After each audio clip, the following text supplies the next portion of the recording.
If you're new to this channel, welcome. I'm happy to have you here.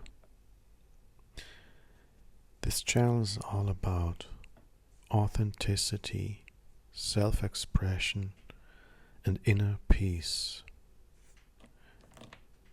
I draw, I paint, and create these videos because I want to share with you what I found out along my life's journey and what helped me to live a more joyful and fulfilling life.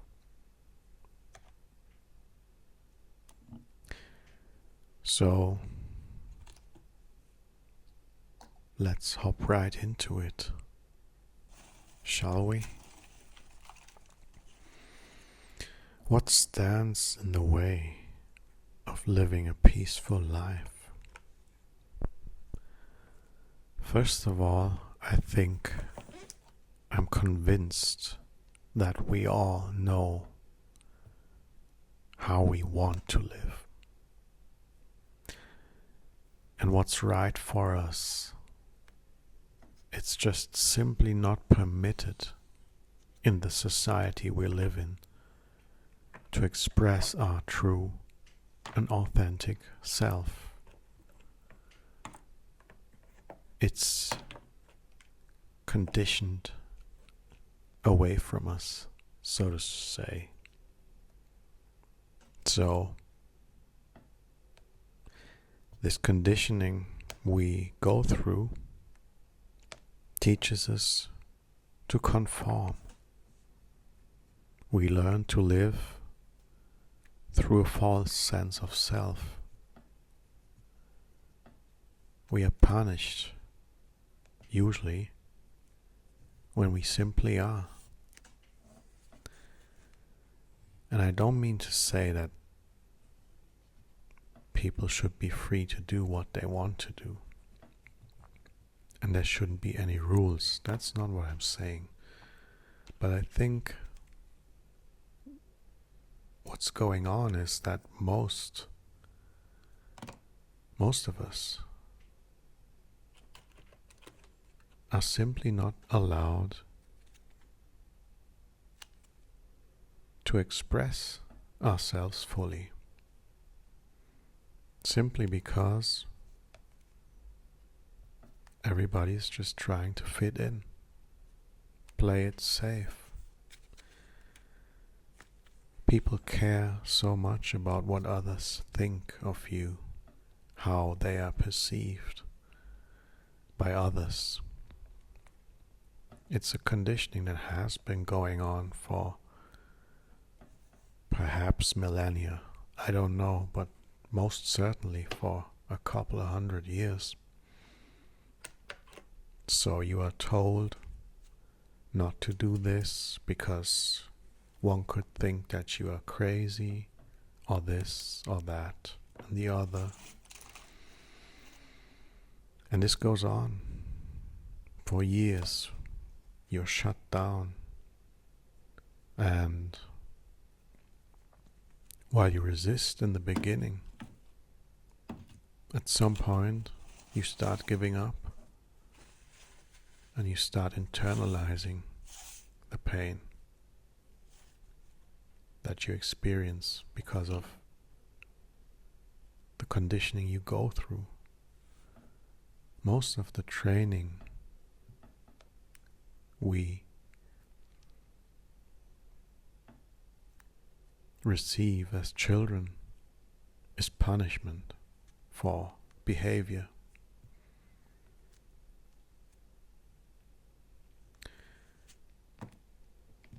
You're too loud. You're too this, too that, too silly. You're too shy. You're this. We are labeled so much. And as an innocent child, you don't know how to deal with all that stuff. And you just start coping with it.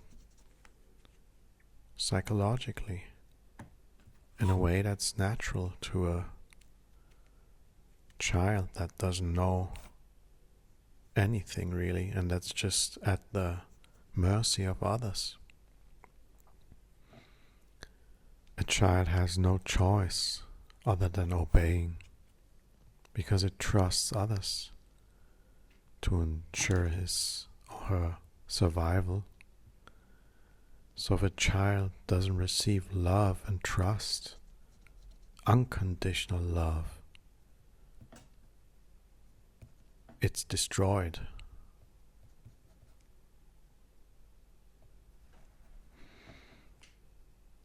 That's just the way it is. So we are taught to conform.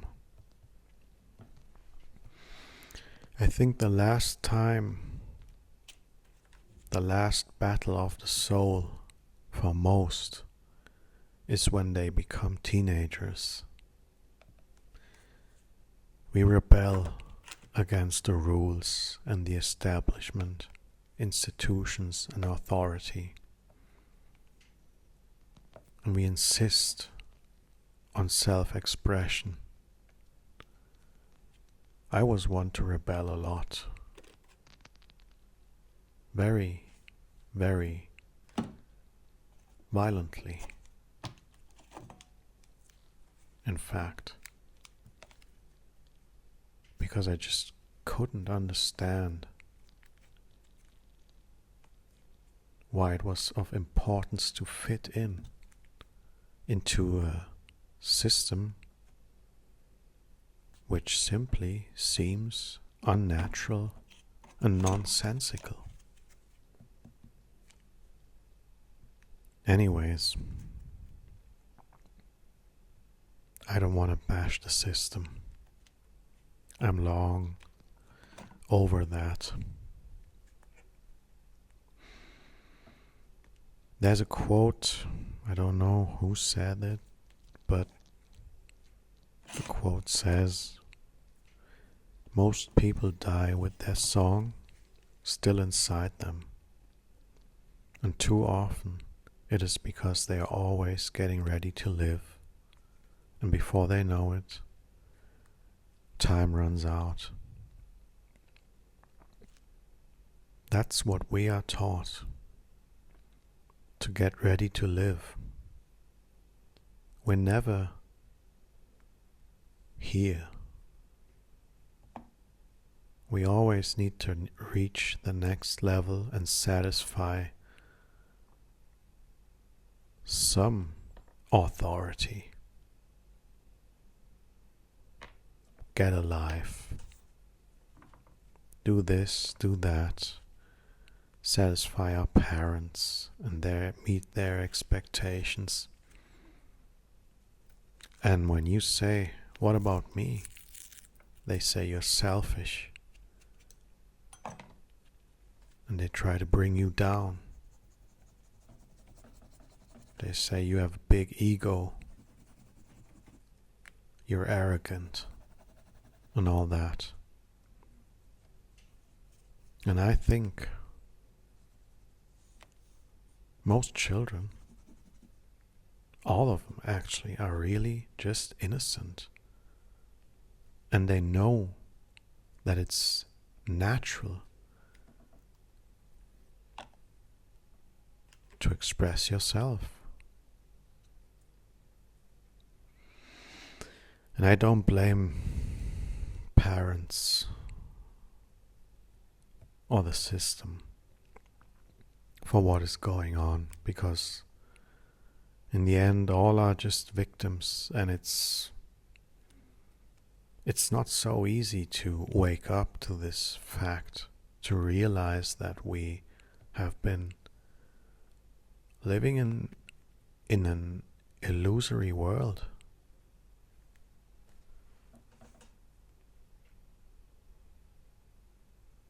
We ask, or you may ask, and I asked myself, how do we wake up? How can I be me? It's actually so simple, because you were born to be you. to be you is the most natural and simple thing you could do. But it's so simple that it's complicated to understand, because you were taught to believe that the world is complicated. So you need to stop relying on your mind, your conceptual mind. You need to release the knots, the layers of conditioning that surround your true self. That's what stands in the way.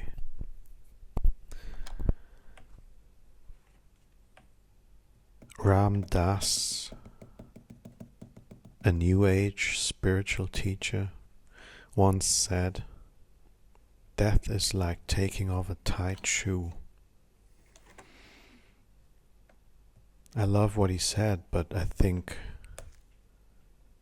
we shouldn't have to wait until we die to take off this tight shoe.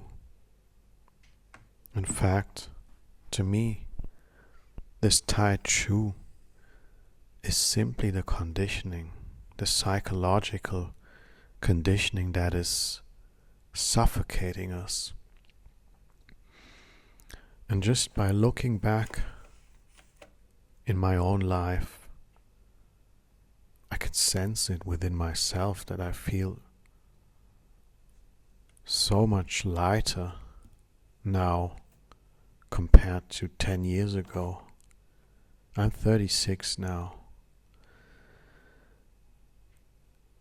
And in my mid-20s and early 20s, I was just pure chaos and confusion and negativity. And I don't think any human being should have to experience such a psychological trauma. And we simply don't need to. It's unnecessary, but nobody teaches us or allows us how to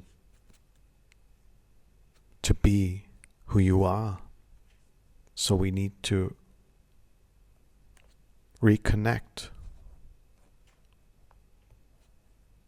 with our essence.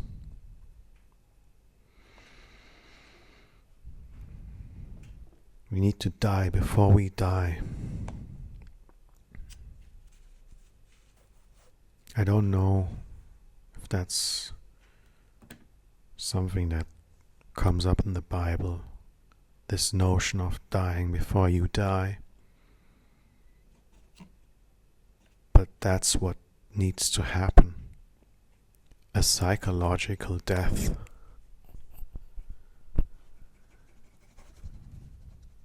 We can't wait too long. We have no guarantee that we're gonna be here tomorrow, any of us. And this life, it seems to me, it's a unique chance. To call it a chance may be wrong. It's a unique experience. We don't even know what it is. And we shouldn't even try to explain it. We should just be fully immersed in it. And that's what I care about in my life. That's the highest goal a human being can have. Self-realization. If you're into spiritual texts and reading, I recommend The Perennial Philosophy by Aldous Huxley. It's very interesting. He analyzed various mystic teachings from Islam, Christianity, Hindu philosophy, Zen Buddhism, Mahayana Buddhism, I just simply recommend it. Check it out.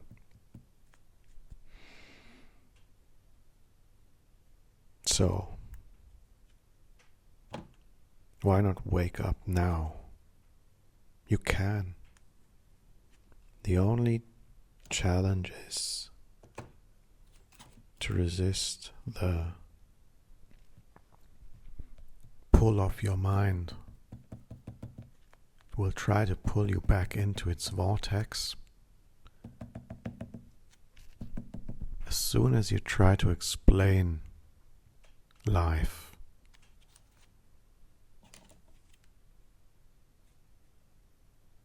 to see anything through concepts and ideas and ideologies, you're lost again.